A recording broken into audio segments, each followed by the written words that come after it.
Yang kedua tentang amalan kebaikan iaitulah sedekah. Sedekah ini memadamkan kesalahan ataupun dalam erti kata yang lain iaitulah memadamkan dosa-dosa. Yang dimaksudkan dengan sedekah di sini iaitulah selain daripada zakat.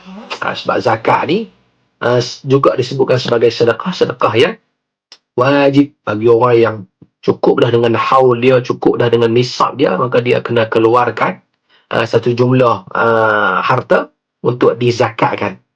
Tapi di sini sedekah di sini memadamkan kesalahan ini iaitulah sedekah yang merujuk kepada sedekah selain daripada zakat. Adapun dosa-dosa yang dipadamkan oleh sedekah hingga tidak terbekas kesan-kesannya ialah dosa-dosa kecil yang berkaitan dengan hak-hak Allah Subhanahu Wa Taala. Maksudnya dosa-dosa yang ada yang dikira sebagai dosa-dosa yang kecil dan berkaitan dengan hak Allah Subhanahu Wa Taala, maka Allah Subhanahu Wa Taala boleh hapuskan dosa-dosa ini.